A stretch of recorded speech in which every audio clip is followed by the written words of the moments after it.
നമസ്കാരം. 2025 മാർച്ച് അവസാനത്തോടുകൂടി ശനി മീനം രാശിയിൽ പ്രവേശിക്കുകയായി. അപ്പോൾ ശനിയെപ്പറ്റി നേരത്തെയും വീഡിയോസ് അപ്ലോഡ് ചെയ്തിരുന്നു. ഇവിടെ കർമ്മകാരകനായിട്ടുള്ള ശനി, ലാഭരാശിയുടെ ശനി, ദുഃഖത്തെ, രോഗത്തെ, അതുപോലെ നമ്മുടെ കർമ്മഫലത്തെ ന്യായാധീശനായിട്ടൊക്കെ ഇരിക്കുന്ന, ദാരിദ്ര്യത്തെയൊക്കെ കൂടി സൂചിപ്പിക്കുന്ന, രോഗത്തെ കൂടി സൂചിപ്പിക്കുന്ന, അങ്ങനെ നമ്മുടെ ജീവിതത്തെ സ്വാധീനിക്കാൻ കഴിയുന്ന ഒരുപാട് കാര്യങ്ങളെ, മൊത്തത്തിൽ എല്ലാ കർമ്മഫലങ്ങളെയും നമുക്ക് തരാൻ കഴിയുന്ന ഒരു പ്രധാനപ്പെട്ട ഗ്രഹമാണ് ശനി. അപ്പോൾ ഈ ശനിദേവൻ മീനത്തിലേക്ക് ഗോചരം ചെയ്യുമ്പോൾ, അതായത് മുക്തിയുടെ രാശിയിലേക്ക്, മോക്ഷത്തിൻ്റെ രാശിയിലേക്ക് ഗോചരം ചെയ്യുമ്പോൾ, നേരത്തെയുള്ള വീഡിയോകളിൽ പറഞ്ഞിരുന്നു, ചില കാര്യങ്ങളിൽ നിന്ന് നമുക്ക് മുക്തി തരുന്നതാണ്. ചിലപ്പോൾ പലരും നേരത്തെ റിട്ടയർമെൻറ്റ് എടുക്കുന്നതിനെപ്പറ്റി, വോളണ്ടറി റിട്ടയർമെൻറ്റ് എടുക്കുന്നതിനെപ്പറ്റി, ജോലി ഉപേക്ഷിക്കുന്നതിനെപ്പറ്റി, അതായത് ചില കർമ്മങ്ങളോട് വിട പറയുന്നതിനെപ്പറ്റി സ്വമേധയാ ചിന്തിക്കുന്നതുമായിരിക്കും. അതായത് ചില കാര്യങ്ങൾ അവസാനിപ്പിക്കാൻ തീരുമാനിക്കുന്നതായിരിക്കും. ഈ വീഡിയോയിൽ ശനി മീനത്തിലേക്ക് 2.5 വർഷത്തേക്കുള്ള ഗോചരം, അതിൻ്റെ വേറൊരു ഭാഗം പറഞ്ഞു തരാനാണ് ഈ വീഡിയോ. ആധ്യാത്മിക തലത്തിൽ നോക്കുമ്പോൾ ശനി കർമ്മകാരക ഗ്രഹം വ്യാഴത്തിൻ്റെ, അതായത് ഗുരുവിൻ്റെ ആശ്രമത്തിലേക്ക് പോകുന്നത് ശരിക്കും നല്ല അനുഭവം തന്നെയാണ്. അത് നല്ല അനുഭവം എന്ന് പറയുമ്പോൾ, ചെറിയ പ്രായത്തിലുള്ള ആൾക്കാരാണെങ്കിൽ, അതായത് പഠിച്ചിറങ്ങിയ കുട്ടികൾ, ജോലിക്ക് കയറിയ കുട്ടികൾ, വിവാഹ ജീവിതത്തിലേക്ക് പോകുന്ന യുവാക്കൾ, അവർക്കൊക്കെ ആണെങ്കിൽ തീർച്ചയായിട്ടും ഈ ഒരു സമയം എന്നത് ആ ഒരു കർമ്മബന്ധങ്ങളെപ്പറ്റി മനസ്സിലാക്കി കൊടുക്കും, ദശാകാലങ്ങൾ സപ്പോർട്ട് ചെയ്യുന്നുണ്ടെങ്കിൽ. അതായത് ഈ വ്യക്തി ജീവിതത്തിലേക്ക് വന്നത് എന്തൊക്കെയോ കർമ്മബന്ധങ്ങൾ എനിക്ക് ഈ വ്യക്തിയോടും ഇവരുടെ വീട്ടുകാരോടും, അല്ലെങ്കിൽ നിങ്ങൾ ജോലി സ്ഥലത്താണെങ്കിൽ അവരോടും ഉണ്ട്, അതെല്ലാം എനിക്ക് സന്തോഷം തരുന്നതായിരിക്കില്ല എന്നുള്ളൊരു ചെറിയൊരു ലെവലിൽ, ഒരുപക്ഷെ ഒരു മൈക്രോസ്കോപ്പിക് ലെവലിലുള്ള ഒരു അണ്ടർസ്റ്റാൻഡിങ് ഈ ശനി കൊടുക്കുമായിരിക്കും.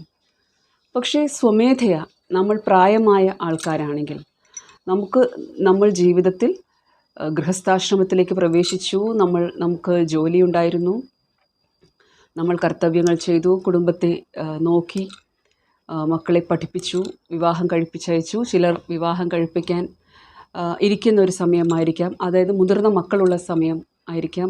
എന്നാലും നമ്മളെ ജീവിതത്തിൽ ഏകദേശം കർത്തവ്യങ്ങൾ പൂർത്തിയാക്കുന്ന സമയത്ത്, ഇവയെ പണ്ട് കാലത്ത് ആ ഒരു ഗൃഹസ്ഥാശ്രമം, വാനപ്രസ്ഥം, സന്യാസം എന്നുള്ള ഒരു കാര്യത്തെപ്പറ്റി ചിന്തിച്ചാൽ, ശനിയുടെ ഈ ഒരു ഗോചരം എന്നത് ഏറ്റവും നന്നായിട്ട് മനസ്സിലാക്കേണ്ടതും ഉപയോഗിക്കാൻ കഴിയുന്നതും ജീവിതം ഒരുപാട് അനുഭവിച്ചവർക്കാണ്. ഇതൊരു പക്ഷേ നിങ്ങളൊരു 35 വയസ്സായിട്ടുള്ളൊരു വ്യക്തിയാണെങ്കിൽ, നിങ്ങൾക്ക് ജീവിതത്തിൽ ഒരുപാട് നെഗറ്റീവ് ദശകളായിരുന്നു അതുവരെ, ഒരുപാട് അനുഭവങ്ങൾ. അതായത് ഒരാൾ 60 വയസ്സിൽ അനുഭവിക്കുന്ന അത്രോളം ദുഃഖവും തിരസ്കാരവും അല്ലെങ്കിൽ ഇൻസൾട്ടും ഒരുപാട് അനുഭവങ്ങൾ നിങ്ങൾ കർത്തവ്യങ്ങൾ ചെയ്തുകൊണ്ടിരിക്കുമ്പോൾ നിങ്ങൾ അനുഭവിച്ചിട്ടുണ്ടെങ്കിലും, നിങ്ങൾ ആ ഒരു ലെവലിലേക്ക് എത്തിയിരിക്കുന്നു. ഇത് ദശാകാലങ്ങളാണ് പറയുന്നത്. ദശാകാലങ്ങൾ എന്ന് പറയുമ്പോൾ നമ്മുടെ കർമ്മഫലം അനുഭവിക്കുന്ന സമയം തന്നെയാണ്. അങ്ങനെ ഏകദേശവും കർമ്മഫലം അനുഭവിച്ചവരാണെങ്കിലും, അതാണ് ഞാൻ പറഞ്ഞത്, ഇതിന് വയസ്സല്ല, നിങ്ങളുടെ അനുഭവങ്ങളാണ്. അപ്പോൾ ഇത് ഏത് പ്രായക്കാർക്കും അപ്ലിക്കബിൾ ആണ്. എന്നാലും ജനറലി പറയുകയാണെങ്കിൽ, ആ ഒരു ശനിയുടെ ഏജ് പൂർത്തിയാക്കിയത്, അതായത് 36 കഴിഞ്ഞിട്ടുള്ളവർ, കുറച്ചുകൂടി പറഞ്ഞാൽ 42 കഴിഞ്ഞിട്ടുള്ളവർക്ക് ഇനി എങ്ങനെ എൻ്റെ ജീവിതത്തെ മെച്ചപ്പെടുത്താം. കാരണം ഈ ഒരു പ്രായത്തിലേക്ക് എത്തുമ്പോൾ രോഗം എന്നൊരു കാര്യം പലർക്കും വരുന്നൊരു സമയമാണ്. ചിലർക്ക് അത് നേരത്തെ ഉണ്ടാകും. അതായത് തൈറോയ്ഡ് രോഗങ്ങൾ, ലൈഫ് സ്റ്റൈൽ ഡിസീസ് ആയിക്കോട്ടെ, പ്രമേഹം പോലെയുള്ള അസുഖങ്ങളായിക്കോട്ടെ, കാൽമുട്ടുകളുടെ, അതുപോലെ അസ്ഥി സംബന്ധിച്ചിട്ടുള്ള രോഗങ്ങളായിക്കോട്ടെ, ഇതുപോലെ നെർവസ് സിസ്റ്റത്തിനെ ബാധിക്കുന്ന അസുഖങ്ങൾ, ചിലർക്ക് കാഴ്ചയുടെ പ്രശ്നമായിരിക്കാം, നടക്കാനുള്ള ബുദ്ധിമുട്ട്, എന്തുമായിക്കോട്ടെ. അതായത് ഒന്നുകിൽ നേരത്തെ തന്നെ നിങ്ങൾ രോഗം വന്നിട്ടുള്ള വ്യക്തിയായിരിക്കാം, ഇല്ലെങ്കിൽ ചെറുതായിട്ട് അതിൻ്റെ ലക്ഷണങ്ങൾ, ബ്ലഡ് പ്രഷർ, അതായത് ഒരു ആകുലത, ആരോഗ്യത്തെ സംബന്ധിച്ചിട്ട് ചില ചിന്തകൾ വരുമ്പോഴും നമ്മൾ അതിനെപ്പറ്റി കുറച്ച് കൂടുതൽ ചിന്തിക്കാൻ തുടങ്ങും, എന്താണിങ്ങനെ എന്നത്. ശനി ഇവിടെ വരുമ്പോൾ, ശനി രോഗത്തിൻ്റെയും ദുഃഖത്തിൻ്റെയും കാരണക്കാരൻ കൂടിയാണ്.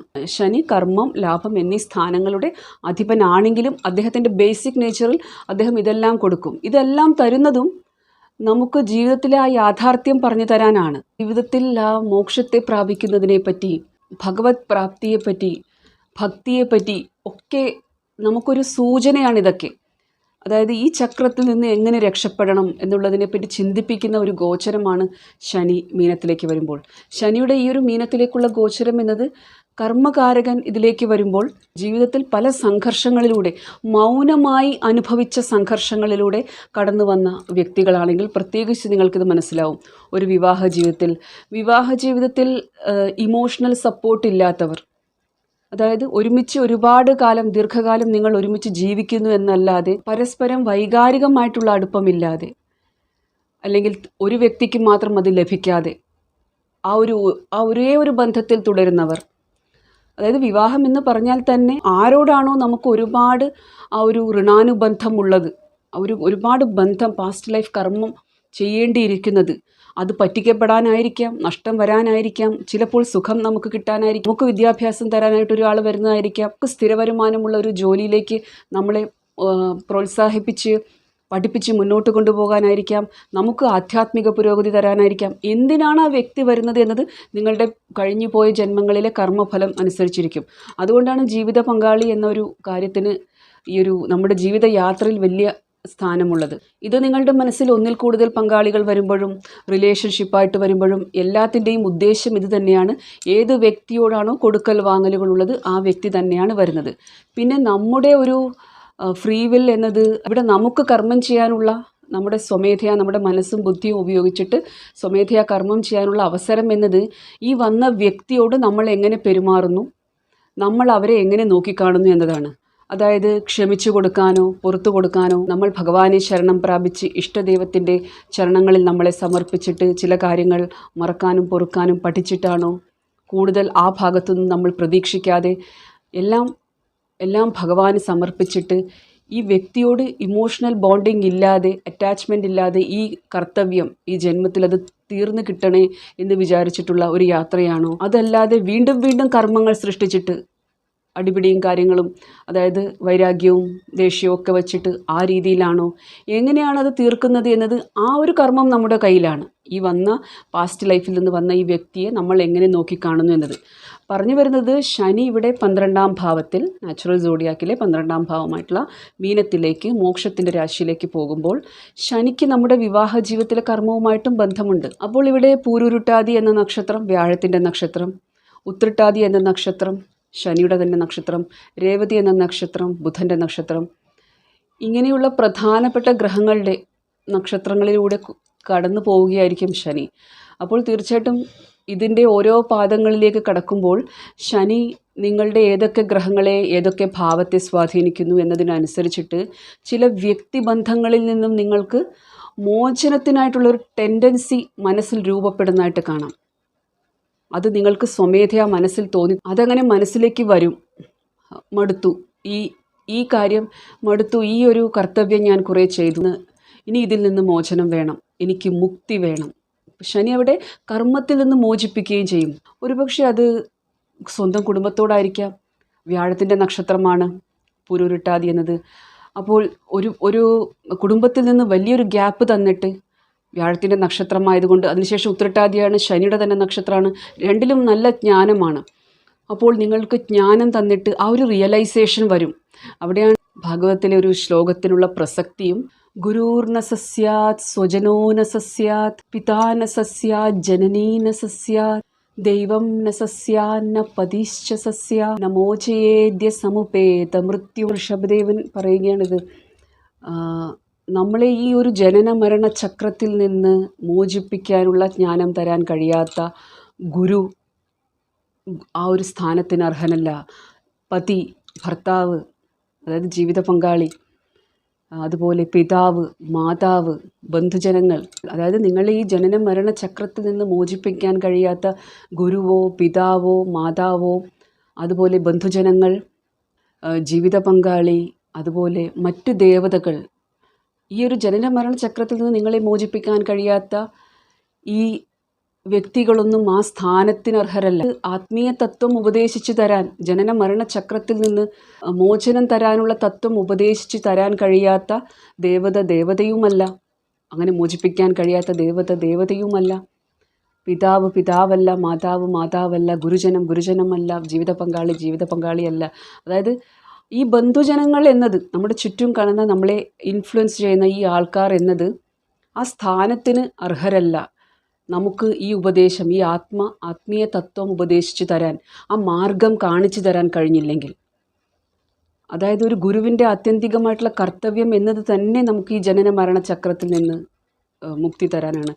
അതുകൊണ്ട് തന്നെ നിങ്ങളുടെ ആത്മീയ യാത്രയിൽ, പ്രത്യേകിച്ച് ശനി മീനത്തിലുണ്ടാകുമ്പോൾ ഇത്തരം ബന്ധങ്ങൾ നിങ്ങൾക്ക് തടസ്സമായിട്ട് തോന്നുന്നുണ്ടെങ്കിൽ തീർച്ചയായിട്ടും നിങ്ങൾക്ക് ഭഗവാൻ പറഞ്ഞ മറ്റൊരു കാര്യം, സർവധർമാൻ പരിത്യജ്യ മാമേകം ശരണം വ്രജ എന്ന് ഭഗവാൻ പറയുന്നില്ലേ, എല്ലാം ഉപേക്ഷിച്ചിട്ട് എന്നെ ശരണം പ്രാപിക്കൂ.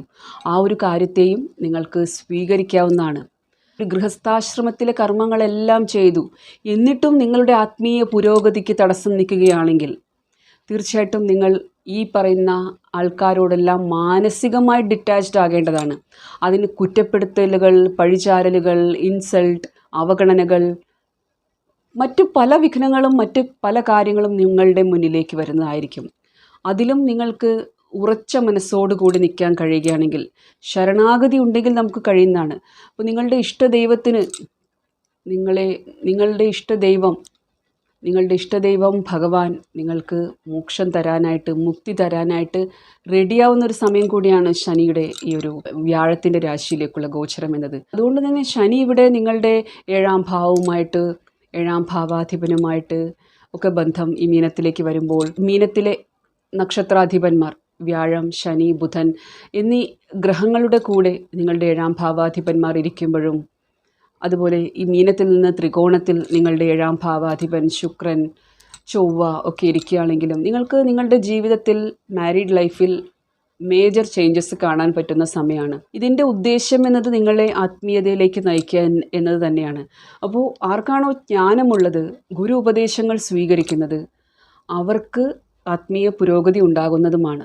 ജനന മരണ ചക്രത്തിൽ നിന്ന് രക്ഷപ്പെടാനുള്ള മാർഗം പറഞ്ഞു തരുന്നതാണ്. അതുകൊണ്ട് തന്നെ ശനിയുടെ ഗോചരം എന്നത്, നിങ്ങൾ ഏത് പ്രായത്തിലുള്ള ആളാണെങ്കിലും നിങ്ങൾക്ക് ഒരു ആത്മീയ പുരോഗതിയാണ് നിങ്ങളുടെ ജീവിതത്തിലെ ലക്ഷ്യമെങ്കിൽ, നിങ്ങൾ സദാസമയവും ഭഗവത് സ്മരണകൾ, ഭഗവാന്റെ കഥകൾ പറയുക, കേൾക്കുക, ചിന്തിക്കുക, നാമങ്ങൾ ജപിക്കുക എന്നീ കാര്യങ്ങളിൽ വ്യാപൃതരാണെങ്കിൽ, മറ്റുള്ളവർ നിങ്ങളുടെ ഇത്തരം പുരോഗതിക്ക്, ആത്മീയ പുരോഗതിക്ക് തടസ്സമാകുന്ന ഏത് ബന്ധമായാലും നിങ്ങളെ വീണ്ടും വീണ്ടും ഈ ചക്രത്തിലേക്ക് വലിച്ചു കൊണ്ട് പോകാനുള്ള ഒരു തത്രപ്പാടിലാണ് മറ്റുള്ളവർ എങ്കിൽ പോലും, ഈ ഒരു സമയം എന്നത് ശനി മീനത്തിലേക്ക് പോകുമ്പോൾ, പ്രത്യേകിച്ച് ആദ്യം തന്നെ പ്രവേശിക്കുന്നത് പൂരുരുട്ടാതിയിലാണ്, വ്യാഴത്തിൻ്റെ നക്ഷത്രത്തിലാണ്.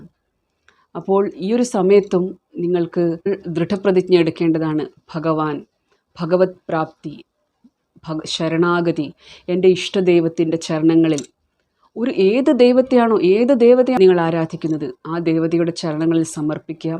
മറ്റെല്ലാം അവർ നോക്കിക്കോളും. പ്രേമാനന്ദ് മഹാരാജ് എപ്പോഴും പറയുന്ന ഒരു കഥയുണ്ട് ജഗന്നാഥനെ പറ്റി, ഭഗവാനെ പറ്റി.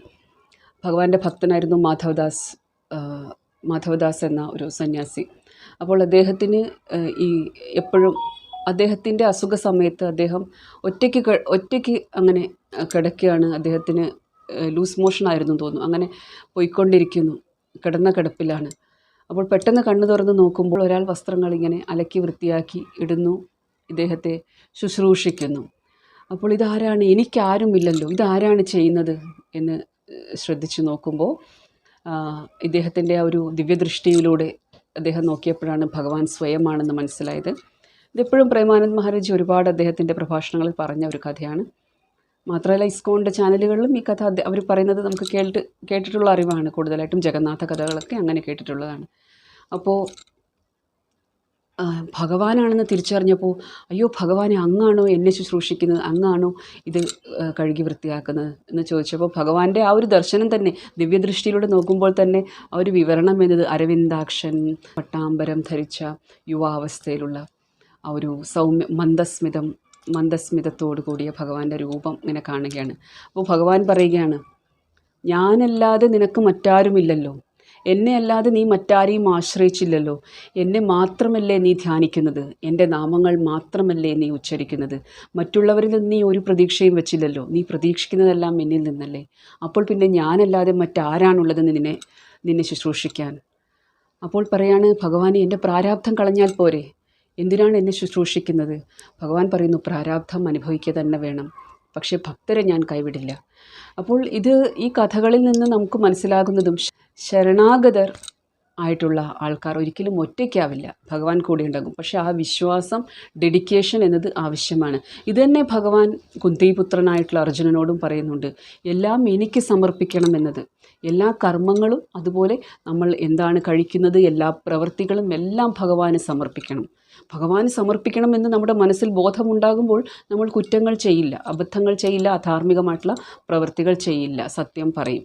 ഇവിടെ ശനി എന്ന് പറഞ്ഞാലും കൂർമാവതാരത്തെ കൂടി സൂചിപ്പിക്കുന്നു. മകരത്തിലെ ശനിയുമായിട്ട് ബന്ധപ്പെട്ടിട്ട് ആണ് നമ്മൾ ആ തിരുവോണം നക്ഷത്രവുമായി ബന്ധപ്പെട്ടിട്ട് ഭഗവാന്റെ വാമന രൂപം പറയുന്നത്. അതായത് അവിടെയും മഹാബലി സ്വന്തം ഗുരുവായിട്ടുള്ള ശുക്രാചാര്യനെ ഉപേക്ഷിക്കുന്നതായിട്ട് ഉണ്ട്. നിങ്ങളത് ശ്രദ്ധിച്ചാൽ മനസ്സിലാവും. ശുക്രാചാര്യൻ പറയുന്നുണ്ട്, കൊടുക്കരുത് ഭൂമി, അതായത് ഇനിയൊരു കാൽ വെച്ച് അളക്കരുത്, കൊടുക്കരുത് ഭൂമി എന്നത്. പക്ഷെ ആ ഗുരുവിനെ ഉപേക്ഷിക്കുകയാണ് അവിടെ മഹാബലി. ആർക്ക് വേണ്ടി? ഭഗവാന് വേണ്ടി, ഭഗവാനെ പ്രാപിക്കാനായിട്ട്. എന്നിട്ട് ഭഗവാൻ തന്നെ അദ്ദേഹത്തിൻ്റെ കാവൽക്കാരനായിട്ട് നിൽക്കുന്നുണ്ട്. അപ്പോൾ അവിടെ ആ വാമന രൂപമായിട്ടാണ് ഭഗവാനെ മകരത്തിൽ സങ്കല്പിക്കുന്നത്. അവിടെയും ആ വാമനൻ്റെ രൂപം എന്നത് നോക്കൂ, പ്രത്യേകതയുണ്ട് ആ രൂപത്തിന്. ഉയരം കുറവാണ്. പെട്ടെന്ന് മഹാബലി പ്രതീക്ഷിച്ചുമില്ല ഇങ്ങനത്തെ കാര്യങ്ങളായിരിക്കും ചോദിക്കുന്നത് എന്നത്. അതായത് ഭക്തന് അവിടെ ബന്ധനം മുക്തി കൊടുക്കാൻ തന്നെയാണ് ഭഗവാൻ വന്നത്. ഭക്തനെ ഇങ്ങനെയുള്ള ഗുരുക്കന്മാരിൽ നിന്ന് ഉയർത്താൻ വേണ്ടി തന്നെയാണ് ഭഗവാൻ വന്നിട്ടുള്ളത്. അതുപോലെ മകരത്തിലെ ഒരു കഥ ഞാൻ എപ്പോഴും പറയുന്നതാണ്. ഭഗവാന്റെ കൂർമ്മ അവതാരമാണ് ഇവിടെ ശനിയെ സൂചിപ്പിക്കുന്നത്. അപ്പോൾ മീനത്തിലേക്ക് ശനി പോകുമ്പോഴും ആ ഒരു കാര്യം നമ്മൾ മനസ്സിലാക്കണം. കൂർമ്മ അവതാരത്തിൻ്റെ പുറത്ത് വെച്ചാണ് മന്ദാരപർവ്വത സമുദ്രമന്ഥനം നടത്തിയതും അതിൽ നിന്ന് എന്തൊക്കെ കാര്യങ്ങൾ വന്നു. അതിൽ നിന്ന് അമൃത് വന്നു, മഹാലക്ഷ്മി വന്നു. അതുപോലെ ഒരു തുള്ളി അമൃത് സുരഭാനു കുടിച്ചു. അതറിഞ്ഞിട്ട് സൂര്യചന്ദ്രന്മാർ പറഞ്ഞു കൊടുക്കുകയും മഹാവിഷ്ണു സുദർശന ചക്രം കൊണ്ട് സുരഭാനുവിൻ്റെ കഴുത്തറുത്ത് മാറ്റുകയും കഴുത്ത് രാഹുവായി മാറുകയും ഉടൽ ഭാഗം കേതുവായി മാറുകയും ഈ കഥകളൊക്കെ അറിയാം. ഭഗവാൻ മോഹിനി രൂപം ധരിച്ചു. അങ്ങനെയുള്ള കഥകളെല്ലാം അറിയാമെങ്കിലും കൂർമ്മ അവതാരത്തെ ആരും പ്രകീർത്തിക്കാറില്ല. അപ്പോൾ ഈ കാര്യം എന്നത് പോസിബിളാക്കിയത് ഭഗവാന്റെ കൂർമാവതാരമാണ്. അതുകൊണ്ട് തന്നെ ശനി ഇവിടെ മീനത്തിലേക്ക് പോകുമ്പോഴും നമ്മളും അതുപോലെ ഇരിക്കണം. നമ്മളെ ആരും പ്രകീർത്തിക്കുകയോ നമ്മൾ ചെയ്യുന്ന സത്കർമ്മങ്ങളെ കാണുകയോ അതിനൊരു ക്രെഡിറ്റ് കിട്ടുകയോ, അല്ലെങ്കിൽ നിങ്ങൾ വിരക്തനായിരിക്കുകയാണ്, ഡിറ്റാച്ച്ഡ് ആയിട്ടിരിക്കുകയാണ്, നിങ്ങൾ ഭഗവത് തത്വത്തെ അറിയുകയാണ്, ആ ഭഗവത് മാർഗത്തിലേക്ക് പോവുകയാണ് എന്നതിനെപ്പറ്റി ആരും പ്രകീർത്തിക്കുകയുമില്ല, നിങ്ങൾക്ക് സപ്പോർട്ടും തരില്ല. നിങ്ങൾ ആ കൂർമാവതാരത്തിൻ്റെ അവസ്ഥയിലായിരിക്കും. നിങ്ങളുടെ ജോലി സ്ഥലത്തും നിങ്ങളില്ലാതെ പല കാര്യങ്ങളും നടക്കില്ലായിരിക്കാം. എല്ലാം ഒരുപാട് കർത്തവ്യങ്ങൾ നിങ്ങൾ ചെയ്യുന്നുണ്ടാകും. 4-ാം ഭാവത്തിലൊക്കെ ആകുമ്പോൾ നിങ്ങളുടെ വീട്ടുകാർക്ക് വേണ്ടി, അതുപോലെ 7-ാം ഭാവത്തിലാകുമ്പോൾ ഒരുപക്ഷെ നിങ്ങളുടെ ജീവിത പങ്കാളിക്ക് വേണ്ടി. അതായത് നിങ്ങൾ പലതും ചെയ്യുന്നുണ്ടാകും, പക്ഷേ അതിന് ക്രെഡിറ്റ് കിട്ടില്ല എന്നത് മനസ്സിലാക്കുക. അതുമാത്രമല്ല, ചിലപ്പോൾ കളിയാക്കലുകളും, ശനി ആയതുകൊണ്ട് കളിയാക്കുക, ഇൻസൾട്ട് ലഭിക്കുക, ഇതൊക്കെ പ്രതീക്ഷിക്കാവുന്നതാണ്. അതുകൊണ്ട് പറഞ്ഞു വരുന്നത്, ഇത് ഭഗവാന്റെ കൂർമ്മ അവതാരം നമുക്കത് കാണിച്ചു തന്നു. കർമ്മം ചെയ്യുക, മറന്നു കളയുക, നമ്മളതിന് ക്രെഡിറ്റ് പ്രതീക്ഷിക്കേണ്ട എന്നത്. അങ്ങനെ നമ്മളെ പ്രകീർത്തിക്കുമെന്ന് പ്രതീക്ഷിക്കേണ്ട. അത് തന്നെയാണ് നമ്മൾ ഇവിടെ ഉപയോഗിക്കേണ്ടത്. ആത്മീയ പുരോഗതി എന്നത് ഒറ്റയ്ക്കാണ്. ധർമ്മ അർത്ഥ കാമ മോക്ഷത്തിൽ ധർമ്മം, അർത്ഥം, കാമം ഇതെല്ലാം ഒരുപക്ഷെ നമുക്ക് മറ്റുള്ളവരുടെ സപ്പോർട്ട് വേണ്ടി വന്നേക്കാം, ഉണ്ടായേക്കാം. പക്ഷെ മോക്ഷമാർഗത്തിലേക്ക് നമ്മൾ ഒറ്റയ്ക്കാണ്. നമ്മുടെ ജീവിത പങ്കാളി പോലും നമുക്ക് ഒരല്പം വിരക്തി തരുന്നുണ്ടെങ്കിൽ അത് ഒരു തരത്തിൽ നല്ലത് തന്നെയാണ്. അതിനെ പോസിറ്റീവായിട്ട് എടുക്കുക. കാരണം ഈ മാർഗത്തിലേക്ക് ഒരുപാട് സുഖഭോഗത്തിൽ ഞാൻ ഇരുന്നുവെങ്കിൽ, ആർഭാടത്തിലൊക്കെ ആണെങ്കിൽ ഒരുപക്ഷെ ഭഗവത് ചിന്ത എനിക്ക് വരില്ലായിരുന്നു എന്നൊരു ബോധം നിങ്ങൾക്ക് വേണം. അപ്പോഴും നമ്മൾ ശനിയോട് നന്ദി പറയണം. കാരണം ഇങ്ങനെയുള്ള ഈ ഒരു കർത്തവ്യം പൂർത്തിയാക്കാൻ എന്നെ സഹായിക്കുന്നുമുണ്ട്.